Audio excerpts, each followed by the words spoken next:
wanted to find out what separates the good campaign logos from the bad ones. I'm almost speechless on this one. Sagi Haviv is a partner and designer at Chermayeff and Geismar in Haviv.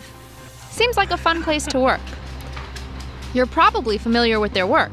The Chase logo, Mobile, the Library of Congress, and many, many others.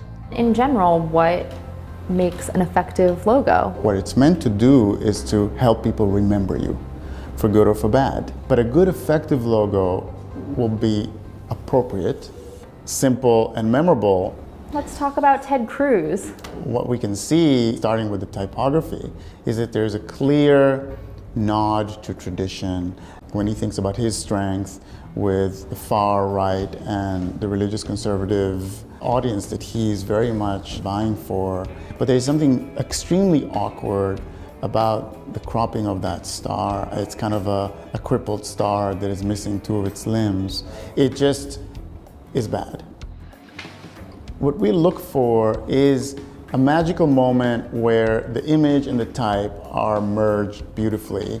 They were able to, because it's italic, to create a negative space there between the A and the N and make a torch. The idea of liberty, which is very much his hallmark, is appropriate. So all around, pretty good concept and execution. Marco Rubio, what do you think? Going all lowercase is pretty smart. He's saying, I am the leader of tomorrow. The young one, very appropriate. However, the shape of the United States, which is a vast country, right? They shrunk it to the size of a dot on the I, and it looks like a little red whale there. What happens is when the logo is reduced, which will inevitably be reduced, it's just too small. Even on a business card, you can imagine how tiny that thing is going to be. He's one of the candidates that has a pretty good chance, but it's not going to be because of the logo if he wins. Now we're talking about this use of blue and gold. I'm almost speechless on this one.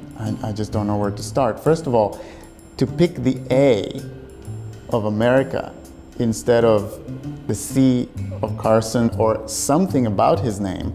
But what they did to this letter is criminal. From a language standpoint, to write Carson America doesn't make any sense. Is it Carson for America? Is it Carson's America? What is it? It's very hard to talk about this. It's the worst one. What I see here is that this is kind of a reactionary logo to the Obama campaign, echoed then in the visual with his tagline, "We're leaving hope behind and we're going to higher ground."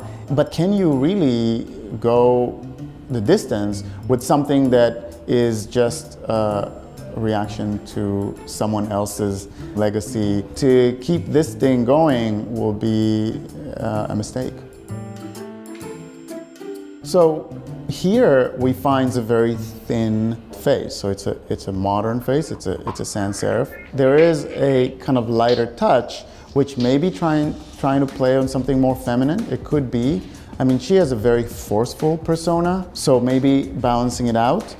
They put the star in the A because it fits there. Unfortunately, when you look at how they try to extract a kind of a visual shorthand, they extract the A. She's Carly. Exactly, she's not Arlie.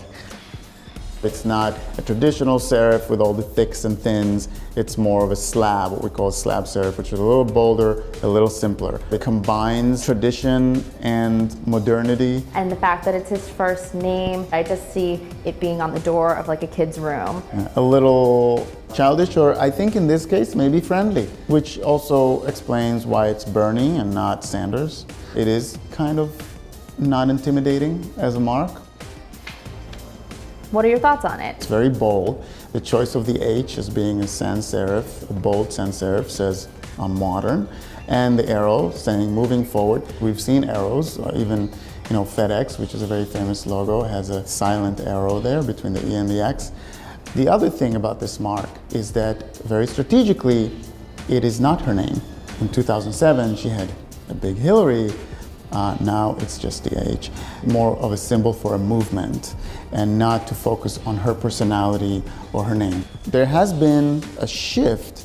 There's a much more kind of corporate or commercialized approach to the branding and even using that word branding of these candidates. They really are trying now to claim something distinctive, something ownable, and everybody now is trying to achieve that kind of thing.